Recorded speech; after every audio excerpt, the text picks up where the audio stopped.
सीतारामचंद्राभ्याम नमः। श्रीमद् वाल्मीकि रामायण बालकांड 24वां सर्ग। श्री राम और लक्ष्मण का गंगा पार होते समय विश्वामित्र जी से जल में उठती हुई तुमुल ध्वनि के विषय में प्रश्न करना, विश्वामित्र जी का उन्हें इसका कारण बताना तथा मलद रूप एवं ताटका वन का परिचय देते हुए इन्हें ताटका वध के लिए आज्ञा प्रदान करना। तदंतर निर्मल प्रभात काल में नित्य कर्म से निवृत्त हुए विश्वामित्र जी को आगे करके शत्रु दमन वीर श्री राम और लक्ष्मण गंगा नदी के तट पर आए। उस समय उत्तम व्रत का पालन करने वाले उन पुण्याश्रम निवासी महात्मा मुनियों ने एक सुंदर नाव मंगवाकर विश्वामित्र जी से कहा, महर्षि, आप इन राजकुमारों को आगे करके इस नाव पर बैठ जाइए और मार्ग को निर्विघ्नता पूर्वक तय कीजिए, जिससे विलंब न हो। विश्वामित्र जी ने बहुत अच्छा कहकर उन महर्षियों की सराहना की और वे श्री राम तथा लक्ष्मण के साथ समुद्र गामिनी गंगा नदी को पार करने लगे। गंगा की बीच धारा में आने पर छोटे भाई सहित महातेजस्वी श्री राम को दो जलों के टकराने की बड़ी भारी आवाज सुनाई देने लगी। ये कैसा आवाज है, क्यों तथा कहाँ से आ रही है? इस बात को निश्चित रूप से जानने की इच्छा उनके भीतर जाग उठी। तब श्री राम ने नदी के मध्य भाग में मुनिवर विश्वामित्र से पूछा, जल के परस्पर मिलने से यहाँ ऐसी तुमुल ध्वनि क्यों हो रही है? श्री रामचंद्र जी के वचन में इस रहस्य को जानने की उत्कंठा भरी हुई थी। इसे सुनकर धर्मात्मा विश्वामित्र ने उस महान शब्द तुमुल ध्वनि का सुनिश्चित कारण बताते हुए कहा, नरश्रेष्ठ राम, कैलाश पर्वत पर एक सुंदर सरोवर है। उसे ब्रह्मा जी ने अपने मानसिक संकल्प से प्रकट किया था। मन के द्वारा प्रकट होने से ही वह उत्तम सरोवर मानस कहलाता है। उस सरोवर से एक नदी निकली है जो अयोध्यापुरी से सटकर बहती है। ब्रह्मसर से निकलने के कारण वह पवित्र नदी सरयू के नाम से विख्यात है। उसी का जल गंगा जी में मिल रहा है। दो नदियों के जलों के संघर्ष से यह भारी आवाज हो रही है, जिसकी कहीं तुलना नहीं है। राम, तुम अपने मन को संयम में रहकर इस संगम के जल को प्रणाम करो। यह सुनकर उन दोनों अत्यंत धर्मात्मा भाइयों ने उन दोनों नदियों को प्रणाम किया और गंगा के दक्षिण किनारे पर उतरकर वे दोनों बंधु जल्दी जल्दी पैर बढ़ाते हुए चलने लगे। उस समय इक्ष्वाकु नंदन राजकुमार श्री राम ने अपने सामने एक भयंकर वन देखा, जिसमें मनुष्यों के आने जाने का कोई चिन्ह नहीं था। उसे देखकर उन्होंने मुनिवर विश्वामित्र से पूछा, गुरुदेव, यह वन तो बड़ा ही अद्भुत एवं दुर्गम है।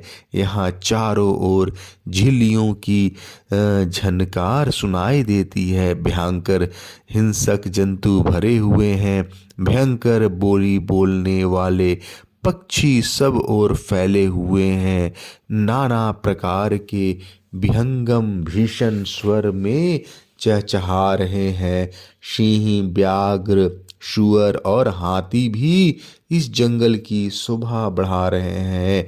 धव, धौरा, अश्वकर्ण, एक प्रकार का शाल वृक्ष, कुकुम, अर्जुन, बेल, तिंदुक, तेंदु, पाटल, पाड़ और बेर के वृक्षों से भरा यह भयंकर वन क्या है? इसका क्या नाम है? तब महातेजस्वी महामुनि विश्वामित्र ने उनसे कहा, वत्स, कुकुत्सनंदन, यह भयंकर वन जिसके अधिकार में रहा है उसका परिचय सुनो। नरश्रेष्ठ, पूर्व काल में यहाँ 2 समृद्धशाली जनपद थे, मलद और करुष। ये दोनों देश देवताओं के प्रयत्न से निर्मित हुए थे। राम, पहले की बात है, वृत्रासुर का वध करने के पश्चात देवराज इंद्र मल से लिप्त हो गए। क्षुधा ने भी उन्हें दबाया और उनके भीतर ब्रह्म हत्या प्रविष्ट हो गई।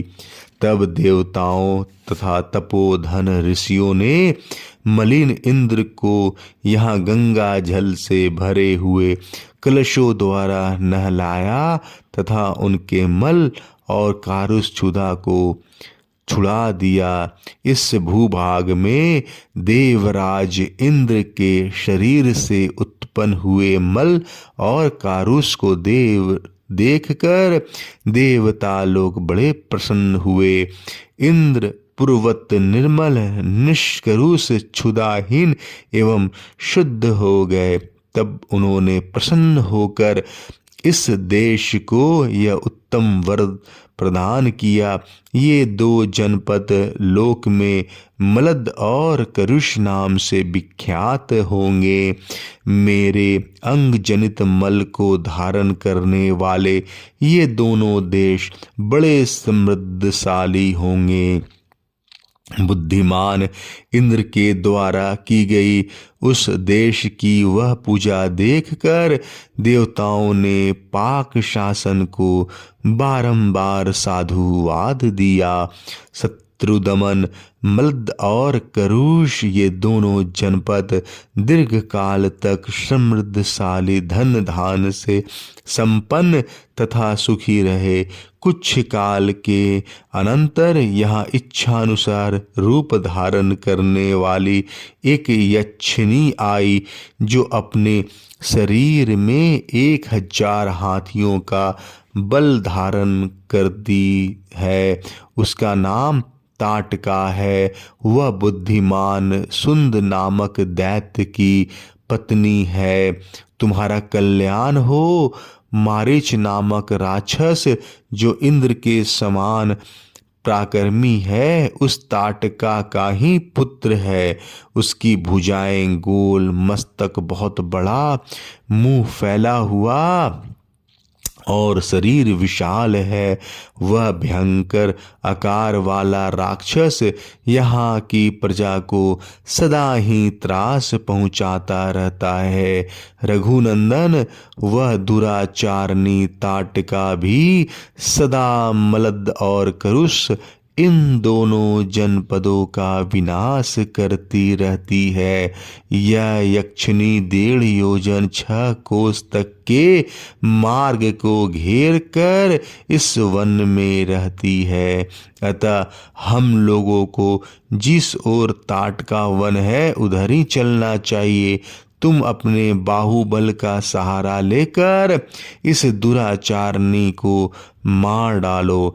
मेरी आज्ञा से इस देश को पुनः निष्कंटक बना दो। यह देश ऐसा रमणीय है तो भी इस समय कोई यहाँ आ नहीं सकता है। राम, उस असह्य एवं भयानक यक्षिणी ने इस देश को उजाड़ कर डाला है। यह वन भयंकर क्यों है, यह सारा रहस्य मैंने तुम्हें बता दिया है, और वह आज भी अपने उस क्रूर कर्म से निवृत्त नहीं हुई है। 24वां सर्ग समाप्त। जय श्री राम।